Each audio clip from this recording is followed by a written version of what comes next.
Any wage garnishments, stop collection calls, and stop seizure of your tax refund. Give yourself a break. Stop the stress and get your student loan payments down to as little as $25 a month based on what you can afford to pay. 800-709-4395. 800-709-4395. 800-709-4395. 800-709-4395.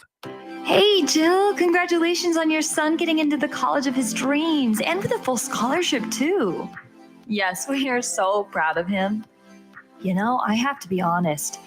I'm a bit worried about our daughter getting into college. It's so competitive out there, and I feel overwhelmed with where to start. I completely understand. Listen, I felt the same way, and then I met Dr. Gina of Education Prep Centers. She put a plan in place that helped our son stand out in the admissions process and that gave us a peace of mind for how to create a financial roadmap for his future. Wow, that's great. Sounds like I need to give her a call. Yes, she definitely helped our son find the perfect college, meet all his deadlines, and help us feel less anxious about the whole process. You need to reach out to her. Just check out educationprepcenters.com and set up a complimentary assessment with Dr. Gina. You'll be so glad you did. Education Prep Centers, college admissions made easy. Out-of-date carpet giving you the blues?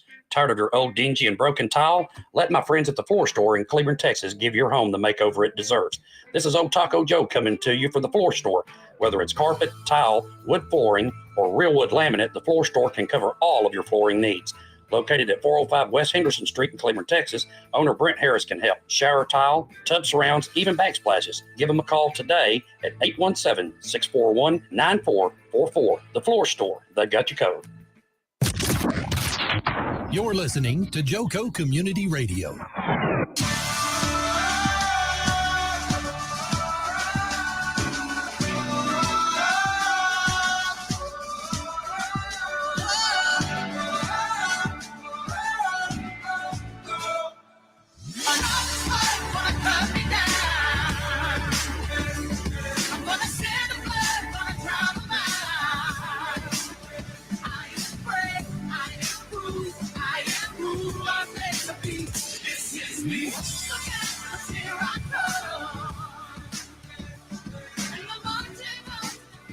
Good evening and welcome to No Judgment here. I am your host, Tish Ross. Well, she is back. Misty Gilbert has so graciously returned to share a part of her life journey. One that if you didn't catch last week's episode, you'll definitely want to go back and listen to understand fully how Misty has evolved into the authentic young lady that she is today. Thank you, Misty, for joining us tonight. I'm going to give a quick recap, but again, you really want to go back and listen to last week's show to hear the details and the measure of abuse that Misty endured. So Misty grew up in a home with her siblings and her two parents, a home that was, and I quote, anything but nurturing and loving. It was full of control, manipulation, anger, lies, resentment, sarcasm, hard feelings, lack of approval, abuse, stress, criticism, condemnation, disrespect, pride, hypocrisy, and justification on every level. Misty's pain was physical, emotional, mental, and spiritual. One would wonder how on earth does a human being get through this kind of abuse and lead a productive life? Well, today we are going to talk about this with Misty. But first, I received several messages, and I really do appreciate you guys commenting, joining us and listening. I know that we do No Judgment here so that others will connect with my guests. I believe that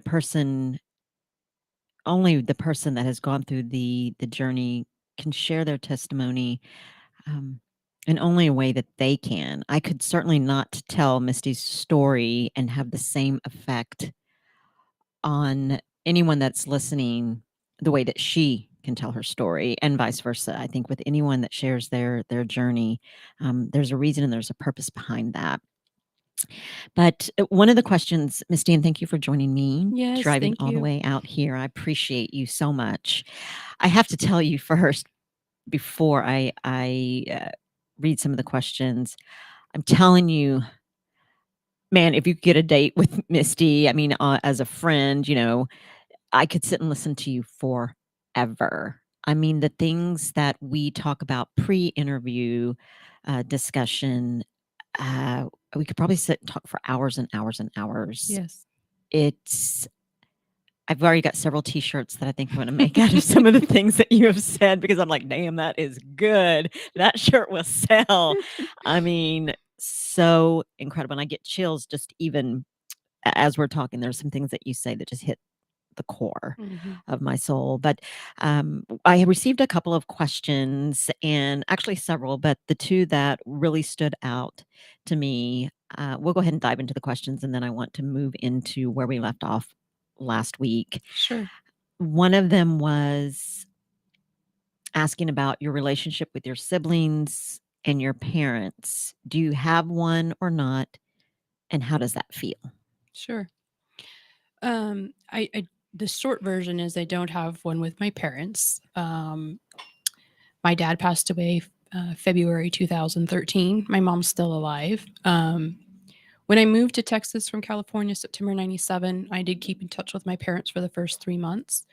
But the conversations were very, again, critical, harsh, judgmental. When am I coming back home? My place is at home, things like that. And so the conversations tore me up to a point that those that were working with me felt that I needed to cut off my communication. So communication was a letter that got addressed to someone else, and they would read and then give to me. So over time, those obviously dwindled because I didn't respond. My mom for many years still sent me birthday gifts and birthday cards, and then eventually quit sending gifts and just sent a card. She would call periodically, let me know dad had a stroke or something like that. But as far as a relationship, I don't have one. Am I opposed to having a relationship with my mom? Yes and no. For one, being I know how she thinks of me still and disapproves of me being an entrepreneur and how I spend my money, like buying a Corvette and different things like that. I don't feel the need for a relationship with my mother. And I don't believe my mother also is sorry for the things that happened in our childhood to all of us siblings. So I have forgiven my mother, but that's to me a different scheme and viewpoint than feeling I need to have a relationship with her. I feel a relationship with my mother would be very stressful because she's very controlling, manipulative, narcissistic. And I don't need or want that in my life. I want the peace. I want the things that I've experienced by breaking away from that. And so I don't. Obviously, my dad's passed away, so I don't with him. Before that, I didn't really have a relationship with my dad. November 2012, he wrote me a letter explaining that he was sorry for not making me a priority in his life and not loving me and doing things that interested me and various things like that. And a month later, December 2012, I wrote him a letter back telling him that I forgave him and I wanted him to move forward in the abundance of God's blessings, that neither of us could undo the years behind us, and that I wanted him to have the best life that he could. But in light of the relationship the way it is with mother, and mother doesn't allow me to have a relationship with my dad, I knew that we would never be really close. But I think my dad knew he was getting to the end of his life because he had a stroke in January and 3 weeks later passed away. So with a brain aneurysm. So my siblings, I periodically hear from my brother, but he's in California and on disability and dependent on that lifestyle. He's not choosing freedom. My sister's very angry. For a while, she didn't no longer believe in God. And so no, I'm not close with either of my siblings. And when you say your brother no longer, or your brother is not choosing freedom, what does that mean? He's not choosing freedom in the sense that he's staying in chains to a relationship with my mom, and a relationship in his own mind and heart with his childhood. He won't discuss what happened. Like he asked me one time, Misty, do you remember dad hitting me in the head? I said, absolutely. And he said, you do? I said, absolutely. He's like, no, I don't want to talk about it anymore. I can't talk about this anymore. I can't, and he shuts down. So when I say not choosing freedom, the way out of anything is through it. So the only way my brother's going to get over this is by working through the trauma and the pain of this in his heart and mind from his childhood. Absolutely. And that is something that we were chatting about. And that is true for anyone who, and yes, it's frightening and yes, it's hard, but that is the truth. The only way that you will get through the pain of anything is to go through it. I mean, it's, like the book, when you hit rock bottom, then you either stay there or you move through the tough stuff, and then comes the rise. And that's where change and transformation occurs, is once you walk through it. And yeah, it's tough. It is Yes. tough. But if you want to get better, feel better, do better, you got to go through it or stay stuck and miserable. Even if you use the example of a caterpillar turning into a butterfly, they Mm. go through a bunch of gooey mess Mhm. before they ever turn into a beautiful butterfly with Mm. wings to fly. Mm-hmm. Yeah, absolutely. And so, how about the other question was, Part 2 of that question was, how does it make me feel? yes, how does it make you feel? I think there's an element, there's some things at this point in life can't say that I understand or relate to, and that would be family. Many people talk about having wonderful memories with family or can't wait to go home at Christmas or Thanksgiving and spend time with family. I don't relate to that. Hmm. I don't. Do I have wonderful friends in my life that I can't wait to see? And so in that element, can I relate? I do. But as far as those people that'll always be there for you no matter what, I've had too many people walk out of my life, even since that experience, that I don't relate to family, but I relate to people that love me and care about me. And that's my connection. Do I feel bad that I don't have that? I really don't, because uh, I feel I have a beautiful life. I don't feel I'm missing anything. And logically, that's because I know what I had before and what I have now. But I don't feel family is a critical piece to my puzzle. It has to be there for me to have an amazing life. Wow, that's huge, because I'm thinking, well, I think about my own situation. And so then I think of, wow, it would be painful for me not to have my family. But if I put myself in your shoes and I think about the life that you had, and if you do have conversation with your mother now, that you can hear the manipulation, the control, the blame, the shame, all of that, which makes us not feel well. I mean, I certainly would want to disconnect from that. I love you from a distance. I understand that you don't know how to love. I understand that your childhood was whatever, and you did the best that you could. Great. But I would not miss that, right? I mean, any human being would not. Well, I say that, but I don't know. I mean, my brother, he's still stuck to it. Exactly. He can't Exactly. let go. He can't let my mother's opinion of him. And then it's just, and again, as with family, they know both sides of you. They know the good side of you and they know the bad side of you, and they know how to push your triggers more than a friend will. Mhm. And so there's that element where you feel tied to them in a way that you can't break. And I feel for people that are in those kinds of relationships that have family like that and don't feel that they can leave. Mm. Because I think that their mind is telling them they have to stay, and their heart's telling them they want to go.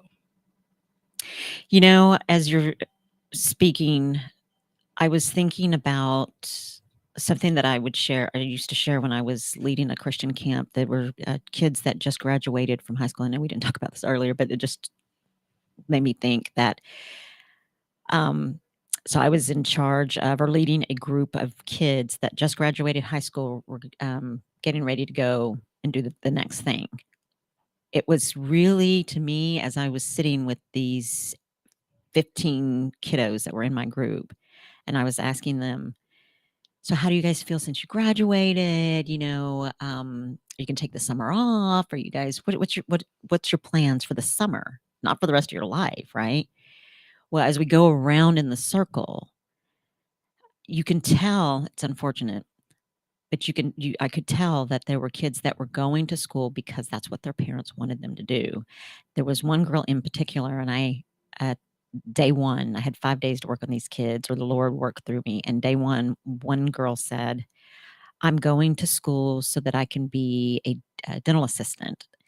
And I was asking, what does your family do? And she said, well, my dad's a doctor. My mom is a lawyer. My brother is a surgeon. My sister is a psychologist. And so I'm going to go and chairside assist. And I was like, oh, wow, cool. So as we kept going around and I was listening to everybody, I was thinking, I just want to share something with you guys. You don't have to know what you're going to do for the rest of your life. You don't have to go to college to be what your family or your parents want you to be. In fact, if you are not going to school to do something that you truly are passionate about, then you're missing out on what God has called you to do. Your parents don't know what God has called you to do. So do not go to school for what your parents are telling you you need to be, or you should be, or I want you to be. You need to pray about it and think about, what is my passion? Because where your passion lies is where God needs you to be. And that may mean go to school, may not mean go to school. So do not be going to school because you're told that you have to go to school. And if your parents have a problem with that, you can give my phone number and I'll talk to them. And day 5, the girl that thought she was going to be a chairside assistant, dental assistant. Day 5, she says, "You know what, Miss Tish? I really want to be a teacher, and I'm going to go home and I'm going to tell my parents that that's what I want to be." And I was like, "You go, thank God." And my hope and my prayer was, as I was speaking to this group, and I share this with my children, my 2 children as well, my son and my daughter, 22 and almost 27. Do not go to school because that's an expectation. I do not have that of you. You need to go and be what you feel passionate about. If you feel like you need to go in the military, go. If you feel like you want to go and just work, go. I mean, yes, set some goals. I'm not saying sit back at home and just be nothing, but pray and ask God, what are you passionate about? Because that's where He needs you. I think that's hard as parents. I mean, I'm not a parent. It is hard. I've never been a parent, but they have dreams and things that they wanted for themselves sometimes, and they have higher expectations and ambitions for their kids that they want to see them fulfill, and they put that on them unknowingly. It creates extreme pressure. Yes, extreme pressure. And then when you get out of, or when you're in college, and a good example is my son, who went to college and then he changed his major. I'm like, you changed your major? You're 18. You have no idea what you want to be. I mean, I'm freaking about to be 55 and I'm like, I still don't know, And so we're ever evolving, we're ever changing.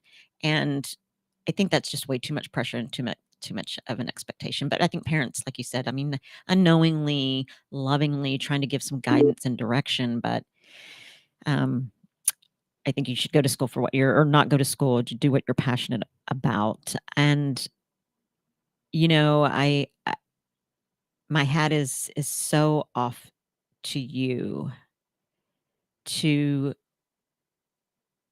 be driven, to be intentional and authentic. Because, like one of the hosts that was on the show prior to this, that's a hard thing for a lot of people to find and to understand, especially if they've been through the hell that you've been through. I mean, it's huge when you hear your story to see that you are your authentic self and that you're intentionally living and striving to be a true, authentic person. Yeah. Well, I think honestly, Tish, that there's our whole world is designed around judgment and evaluation for approval. So, I mean, it starts in first grade. You get 5 stars and you get to, have recess extra 10 minutes or whatever it is. It starts so young that you get out of school, right? Your grades matter for getting into college. You get out of college, how much money you make is for getting a home loan and a mortgage, right? You're approved or denied. Everything in our society is set up this way. Even the systems that are built for reward, even as simple as a Starbucks app, everything is based on you do all these things you use your stars within the time frame, you get approval. Like, there's nothing that's just simply, I love and accept you for who you are, no matter how you show up today. Nothing. And so you're constantly in war against society and against living free, whatever that is for you. And I get things need boundaries. When I make comments like this, some people are like, well, don't you agree with boundaries? And I do. Boundaries are healthy. But sometimes we create boundaries because we have unhealthy walls. And you got to deal with what's really a necessary boundary rule criteria versus just additional hoops and jumps that people got to do to be approved and be liked and be wanted and be respected and valued and appreciated and loved. And those are things all of us want and we're always looking for, even if we think that we're not, because we are designed for connection. We're designed to relate to one another. And when we feel that we have to do something to get that relatable connection, now we are no longer being authentic because there's something in front of us that's causing us to show up that way so that we can achieve what it is we want, which is called a performance-based connection. And I remember once we hopped off the air, that is so true. Once we hopped off the air yesterday, I remember sharing a story with you that I was going to try out for cheerleader. I did try out for cheerleader, and I used my gymnastics abilities and my hair that was past my butt because I already knew at that age. I thought, I'll go in and use my gymnastics, and I have my long hair, and I look this way, and I can act this way, and I'm sure to get a vote or two. And I made cheerleader, but I knew that was part of it.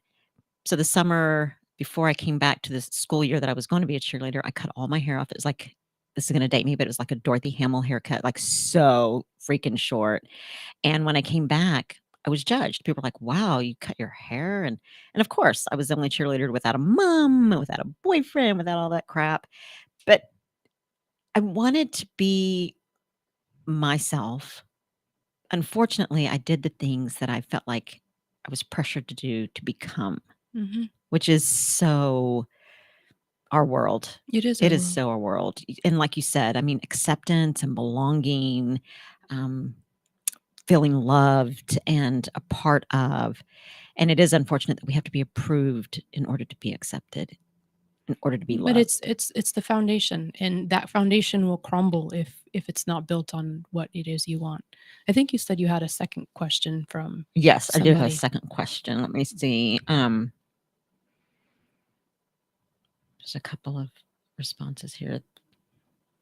There's only one person responsible for the happiness in your life, and that is you. And healthy walls. Wow, that's profound.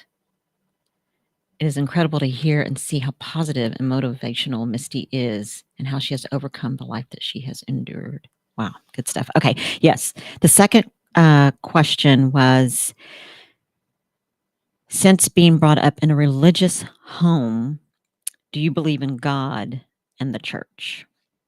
I do believe in God. I'm not sure exactly what the person means by the church. I'm going to assume it's the definition that we have in society about the church. And I'm going to elaborate to answer that question. So the faith-based relationship that I was raised in, my mom was raised in, I left at age 37.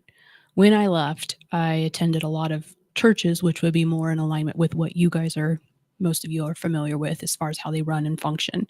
The service and worship sessions being an hour and a half max. I was in an environment where they were 3 to 6 hours or whatever. Like, it was crazy. I was so taken aback by the different methods of prayer, worship, ministry, that many times I would go to a church service on Saturday night, and then I would go to one Sunday morning, and then maybe one after the Sunday morning if they had a traditional, and then non-traditional and contemporary, and many times back Sunday night if they had one. Like, I did many times multiple church all weekend long because I was so enamored by the experience.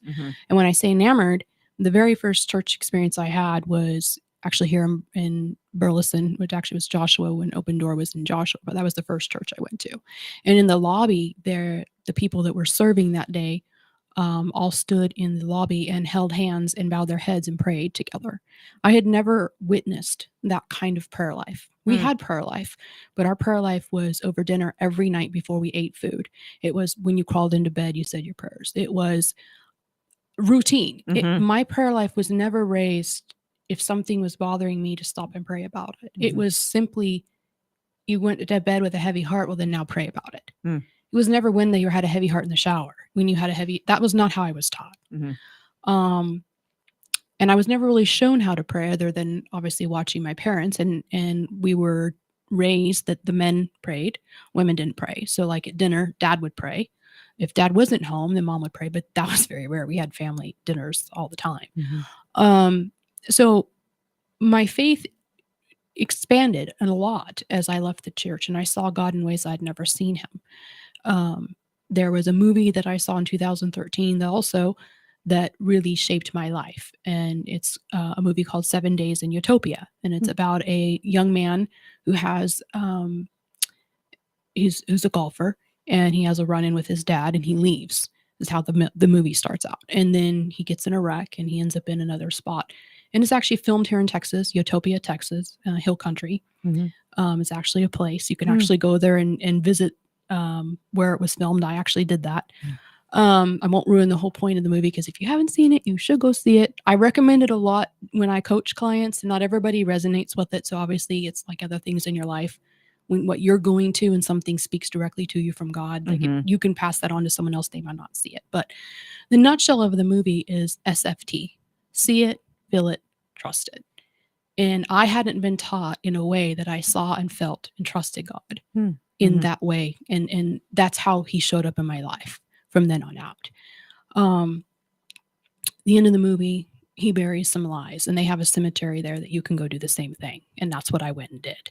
Wow. Yeah. I have a printout of it, what I did. I buried it in the sand there. Wow, I did the exact same thing. Yep.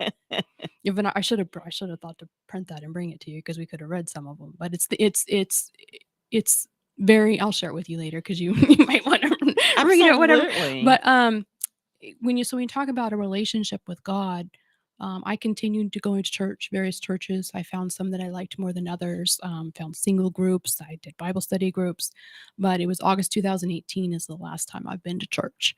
It's not that I don't believe in God. I just felt that the whole facility of how it's run isn't. I just no longer believe some of those things. For instance, that it's the house of God, and that's the only place I can come is to worship is in the house of God, and I don't believe that. Right. So a lot of things that are said give a pretense. We start with worship, and we raise our hands to a Carrie Job song about how we've been set free and our chains are gone. But then now we go into a sermon. Are you sure you're doing God's will? You need to make sure, and such fear about your life that you don't leave with the same feeling you started the service with. And I see to God on a whole different level. He's in every living, breathing thing. That's not just Christians. The Christians put a label that if they're not, are they saved? Do they know God? Everybody knows God. He's in everybody. He's not missing any from anybody. The question is their spirit connected? Because he's alive in them. He's alive in my brother. He's alive in my sister. He's alive in my mom. But would you feel God when you're with them? That's the difference, because God is in you. You are in God. It's combined. Absolutely. And you had shared earlier, which is true. In the Bible, we are made in the image of God. We're made in the image of Christ. And we're going to go to commercial break. But when we come back, Misty had shared something with me that I'm going to read. So you guys come back. I'm going to take a quick break.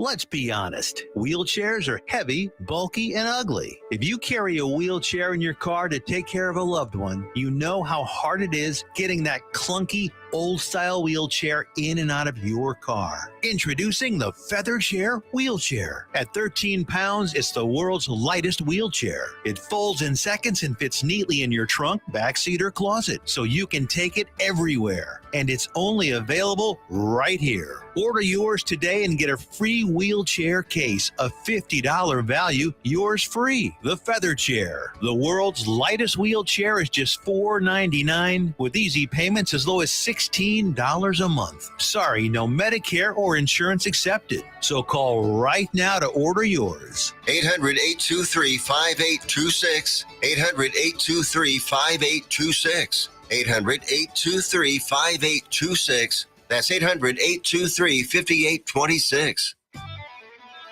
When you're hungry for tender brisket or some delicious homemade cobbler, then look no further than Leach Brothers Barbecue, located at 1106 East Henderson, Cleburne, Texas. Leach Brothers has been family-owned and operated since 1950. Take it from me, Taco Joe Orwinski. Todd and his family have been filling my belly breakfast, lunch, and dinner for a long time. Heck, I even have my own booth, open Monday through Saturday, 6 a.m. to 7 p.m.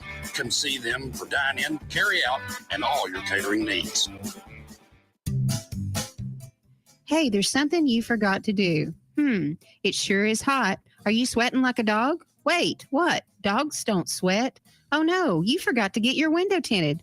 Whether it's the kitchen window that sits in the sun for the hottest part of the day, or you just got new wheels, call Sharp Window Tinting in Burleson.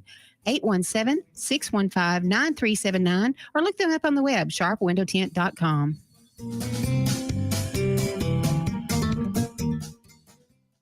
The voice of Johnson County, Joco Community Radio.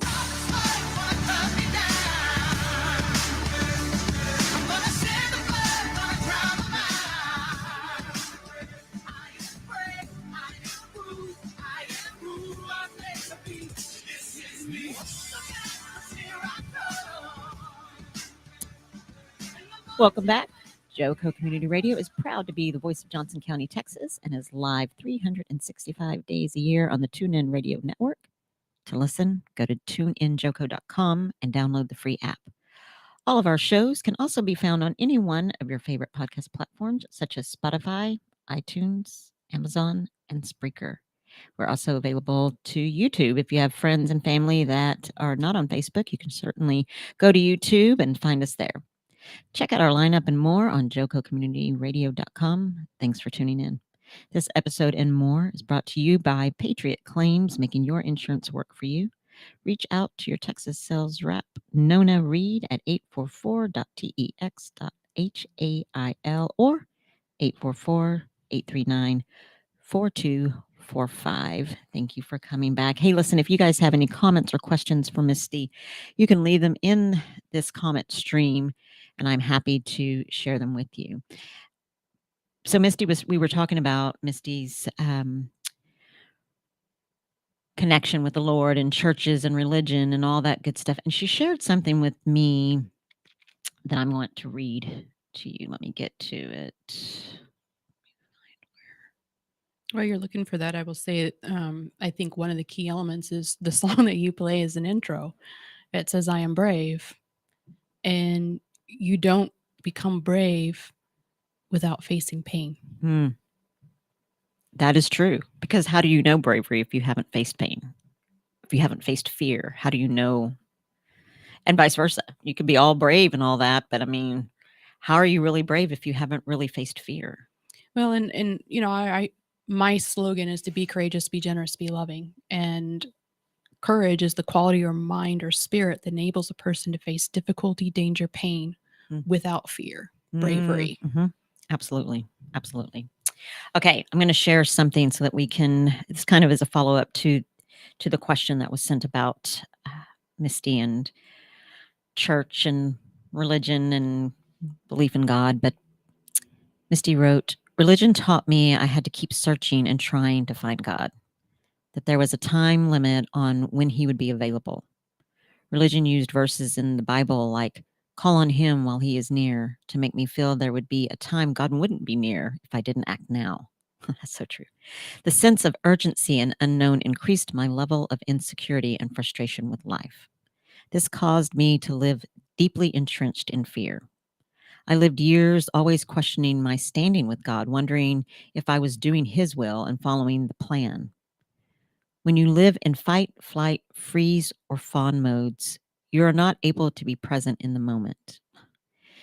You aren't able to trust. You're not able to be free.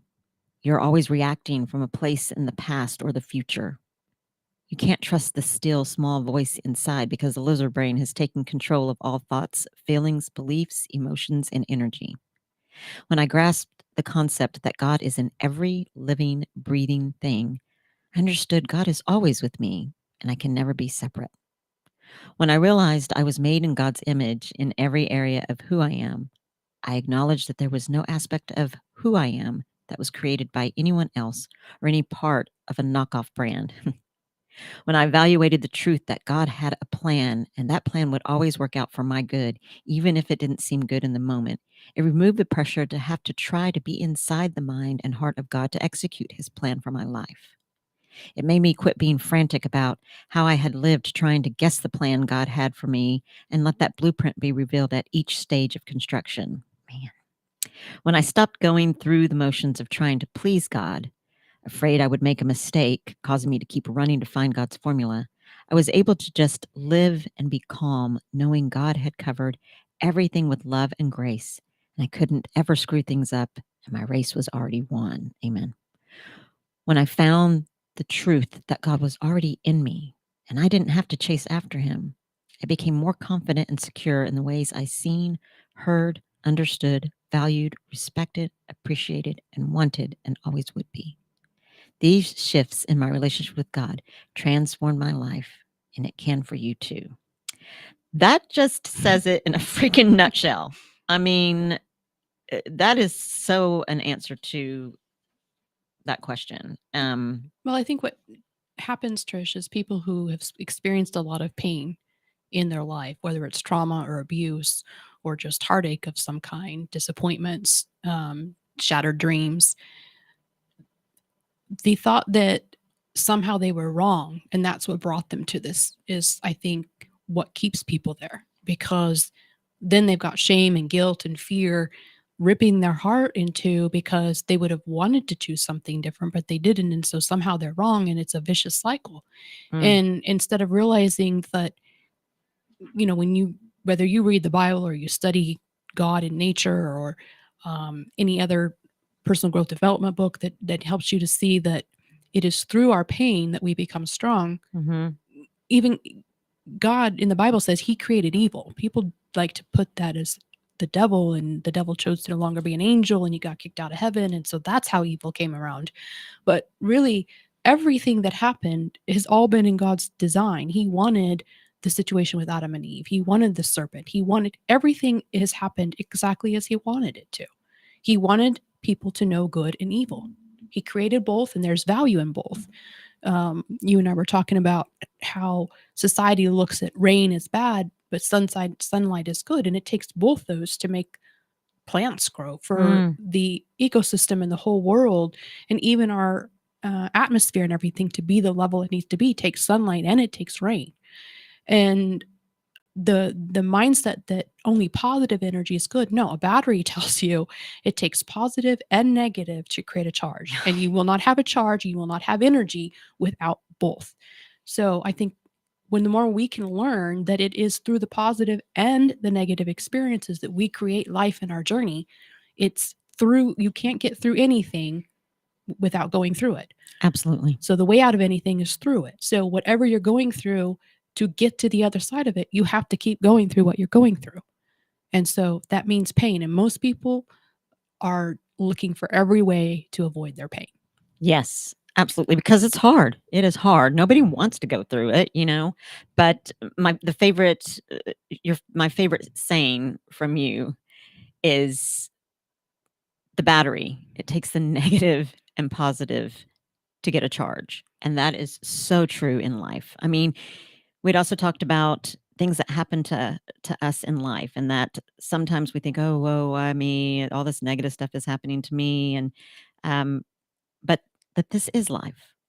When things happen to us, and you said one of the things that you said was that certain things happen to us, and that people say, "Well, you're broken," or "That didn't break you." So, wow, you went through that. That didn't break you. You are so much stronger. But you said it's meant to break you down. I believe it is. I believe it's meant to wear away at whatever you've become attached to. Because you don't become stronger from wherever you are right now. To become stronger, there's something has to beat against you, tear against you. I don't believe it's just like in working out. You don't get stronger without going through a repetition of something that's hurtful and painful to create more strength in your muscles. Mhm. And a lot of people will say, well, I haven't had things as bad as you. And that to me is a pointless evaluation to make, because where you are and what you're going through, maybe it's divorce, maybe it's an abortion, maybe it's trying to kick a smoking habit. For you, that might be the hardest thing in your life that you've ever done, and it is like torn your world apart. And to say, well, I didn't go through what Misty's gone through, so my pain is nothing. Everybody has a different pain tolerance. We know that. And everybody has a different journey. And you might absolutely die if you had been put into my environment. Let's say at age 15, we swapped houses. You weren't used to my mom for 15 years. That environment would probably kill you, or you might kill yourself, right? So I think that people got to understand that the experience I've had have shaped me all along the way from day one. I mean, those things have all become a part of my journey and my story to get me to where I'm at and the strength that I have right now. And that strength has not come by it being an easy walk. When it's easy, we become comfortable. We become complacent. And it takes pain to push us further. Absolutely. And that is also true. And I think, it's even like, even with my children, we were just having this conversation yesterday, and we were talking about my daughter actually asked me, as being a parent, is it difficult, or what was so hard for you as we were growing up? And I said, watching you getting ready to make a really big mistake. I can give you guidance and direction, but I can't stop you from making certain decisions. And that fire or that hell that you're about to walk through, as painful it is for me to watch, as painful as I know it's going to be for you, that's your hell and your fire to walk through, for me not to stop, but for you to grow and for you to rise and for you to become stronger. And I think that's one of the hardest things for me as a parent is, myself thinking, man, I've told you a million times, or I really don't think that's a good decision because A, B, or C could happen to you, but you're going to go ahead and make it anyway. That's for you. That's your growth. This is your journey, not mine, Correct. I would say, though, from a coaching perspective, I find that if you tell people what they're going to do is wrong, they're never going to hear you. We all want to be given a choice. So if I present to a client, whether it's a consulting client through one of my businesses or a coaching client that's trying to transform their fear, shame, guilt, or regret, the thing that they want to know is that they have a choice. And so asking them, what is it you really want for your life? What is the true goal? What are you trying to pursue? Sometimes will help them be open to hearing what you might have to say and give an example, instead of outright being told what you're choosing to do is wrong or going to hurt you or going to devastate you or going to be a big mistake, because then it feels like they have to make a decision in alignment with what you believe is right, not necessarily even what they feel. Because then again, come back to, what do they feel? What do they want for their life? And get them to be intentional in their choice. So then if it is a mistake, they see why they chose it and how they chose it and how it ended up where they're at and what they need to do to get out of it. Because if all they did then make that mistake and feel all they're getting is blame and now shame for their choices, they're not still going to learn. Exactly. They walk around with that guilt and shame and feel horrible for making that choice or that decision. And then you want to love them and give them grace and tell them, oh, it's okay, you made a mistake, you can do it again. But their whole mindset is wrong, because the foundation isn't from what am I wanting to learn or what am I wanting to get out of my life. It's being done so everybody's happy with me and I don't make a mistake and I don't get bruised. And that's not, your journey is going to have scars. Your journey is going to have things that are really painful and tear you up. And yes, we want to help you to avoid having those be as bad as they need to be. But it's more from a space of not because it's wrong, but from what is it you're wanting for your life? Because I mean, if that's what you're wanting, knock yourself out. Choose it. God gives us a free will. We need to give everybody else a free will. Absolutely. And so why tell your story? Why share all that you've gone through? And for one, we all have a story. We all have experiences. Most people are afraid to talk about them because they're still feeling like there's some shame or there's some guilt around their story. Um, they don't want people to see them be that vulnerable because then they might look weak or they might look like they made mistakes. They're still not living from a space of owning this is me. Mm. This is what I've been through. I know I've had to, by sharing my story and people's reaction, I've had to learn people are not going to relate to my story. Me sharing my story is not getting people to relate to my story. Mm. There will be some. There will be some who've been raped. There will be some who had abusive homes. But there will still be a large percentage of people who aren't going to relate. I mean, how many people's brothers have been their feet burned with matches, right? Mm-hmm. So I know that. That's not the reason to share my story. The thing is most people will learn and relate to somebody who's vulnerable. When you're vulnerable about your life, you become relatable. And when you're relatable, people feel connection. And it's all about love and connection. And we generally learn something from the catastrophic stories, not the ones everybody's been through. You said like one of your sons was killed in a motorcycle wreck. I know that that's not necessarily common. It's common. Like Right. it's more common than my brother's feet being burned with matches, right? Absolutely. So not that your story and sharing the experience of what your son went through and how you felt isn't going to touch somebody's life who may have just be going through it right now this week. There is an element of the sheer desperation of straits that my life was in that people can relate to, no matter what situation they've been in. And that's the part of my story that draws them in to see that they too can find freedom. Exactly. And we even talked about, we were speaking that we can't love someone to change. Something that you even shared last week towards the end of the show was, I can pray for you, I can cheer you on, I can give you a hug, I can speak into you, but until you actually want to make the choice to go through the tough stuff, there's nothing I can do. The same with anybody that has an addiction. And as I shared that my husband and I were talking about, you can't love someone enough to make them want to stop being addicted to something. No, and at the same time, we talked about this too. I believe you strongly got to understand that not everybody's able, willing, or ready to do whatever it is in their life. So like with my brother, he's not able, willing, or ready to move past his addictions, to move past the things that are holding him back from freedom.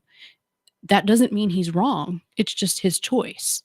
I've made a different choice because I don't want to be stuck there. I don't want those chains. I want something more for my life. But I'm also willing to commit to the work. And some people might commit for a season, a year, and then go back. They might only go for so far in their journey. That's their journey. Right. And learning to love people where they are with no judgment, even if you would choose something different, I think is something that we all get to live out. And I don't think we as a society and a culture do it well. Right. Because like I said, everything is based on approval and acceptance based on, how you look, how you act, how you be, what you say. And that keeps people living in what I call behind a mask, before it was a term that it is now with the pandemic. But the vulnerability, the authenticity, the freedom comes from realizing, from my viewpoint, there's no topic off the table. We can talk about any experience. You can ask me any questions. Sometimes when I get interviews, they're like, well, I don't want to ask you any questions that might be too sensitive or that might be hurtful or might be things you don't want to discuss. And it's like, it's my life. Everything I went through can be discussed. Now, are there environments in some situations that I wouldn't discuss certain things? Yes. But I think the more that we accept who we are, then we are open to sharing with others our story. If you can't accept yourself and the experiences you had in your life without any shame, without any guilt, without any fear, without any judgment, and give yourself unconditional love, you're not going to be able to share that with another person, and it's going to keep you holding your cards back. Absolutely. And you will continue to struggle to live your authentic life, to be your authentic self, if you hide that, if you're shameful. And yes, I mean, we all have our own journeys, and you might be ready to do the work in a couple of weeks. It may be a couple of years. I mean, that is your journey. When you get there, is a part of your journey. And so, and it's hard. It is very hard, but to live, and we were been kind of chatting about this last week, and I know we have about 10 minutes, but we were also talking about off the air that I feel like there's a lot of people that say, oh, you're going through this midlife crisis. And it's like, no, I'm not going through a midlife crisis. It's that I'm finally figuring out that I am not defined by being a wife. I'm not defined by being a parent. I'm not defined by being a administrative assistant somewhere. That's not who I am. Who I am and what I choose to be or to do then becomes me wanting to fulfill my true authenticity and to live intentionally and to make choices for me because I love myself. If I continue to hide, or if I put my identity into someone or something, then once I become an empty nester, I've lost my identity. Or once my husband, heaven forbid, but once someone's husband passes, then I'm like, oh my gosh, who am I if I'm not so and so's wife or husband, right? And so I think for all of us, I think counseling and therapy is great for everyone, regardless of if you feel like you don't need it or not. But I think to become your true, authentic self, it's I for would me say anyway, two it's things to different that. for One is you've got to be willing to undo whatever label's been placed on you. And so whether it's by your parents or by a spouse or even by your own self-inflicted label, you've got to be willing to undo that. And so some of the things I did were intentionally against the things my mom would let me do. So like I've written about them often on Facebook, and sometimes people will make comments like, well, it seems like your mom's still in your head. Well, yeah, she was in my head for 20 years Mhm. and that just doesn't go away.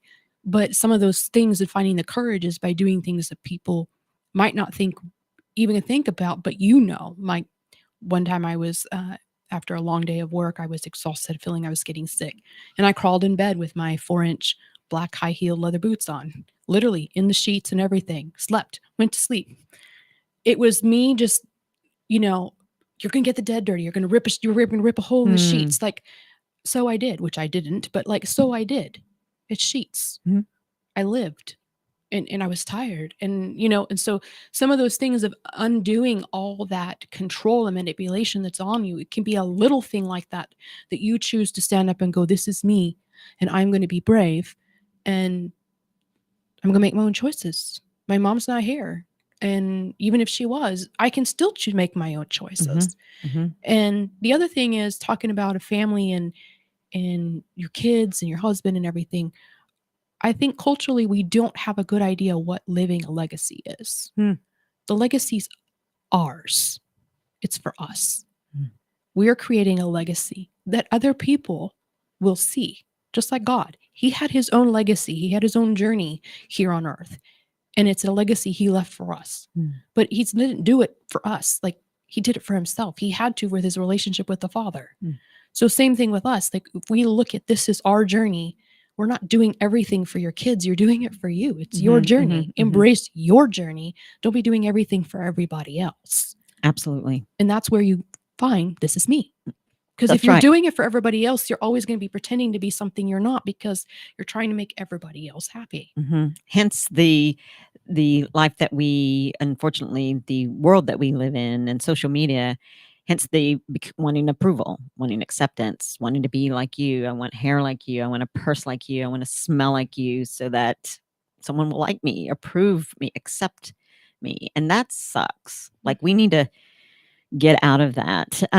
So what you shared, and I know we have just a few minutes left, but you are a transformational coach. Tell us a little bit about that. And if somebody wanted to get in touch with you, because you're living proof that what you are teaching, if someone were to come and they wanted to find you as a transformational coach, where can they find you, and what is it that you're doing, and why are you doing it? Well, they can find me at mistywgilbert.com. If you don't put the W, you'll still get there at mistygilbert.com because I own both, but my branding's with my middle initial. Okay. I am a transformational coach. I help people work through their fear, their shame, their guilt, and their regret, because we all got it.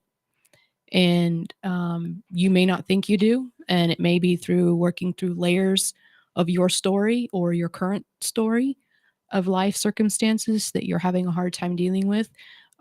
It's through your pain that we find you the freedom that you're looking for.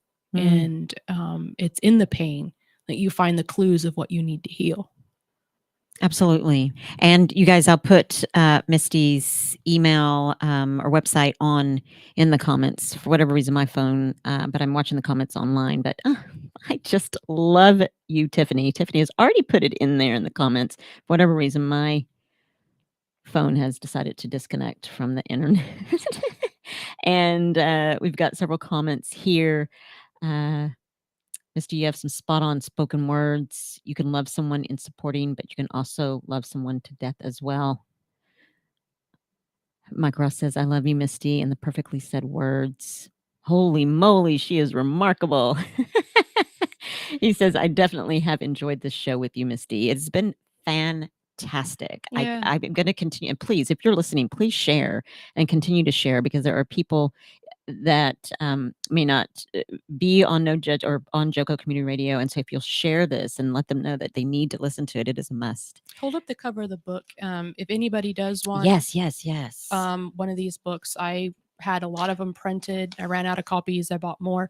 For postage, I will mail it to you. If you want to message Tish your address and your name, we can give you a link where you can pay for shipping, and I'll get you a copy out. But if you want to just schedule a call, you can do that on my website. Again, I want you to live intentionally in freedom, and I want you to create the life that you want. Absolutely. And the name of the book is Rock Bottom is a Beautiful Place. It's the third edition, Living with a Grateful Heart by Diane Cunningham. It says the Rock Bottom series. And I actually have a free copy for someone that may not be able to purchase one or donate for one. I have one, and I may just try to give that away to someone. I want a copy for a gift. Someone already wants it. Okay. So because you're the first person that commented, I will make sure that you get the copy. But before we go, quickly, who is Misty Gilbert today? I am living intentionally in freedom. It's tattooed on my foot, and I make sure that every day I ask myself, what would I do today if I was not afraid? Man, you're one freaking awesome human being. I love you, Misty. Thank you Love you too. so much for coming on. You guys, thanks for listening. Please, again, share. And we will see you guys next week. Thank you, Misty.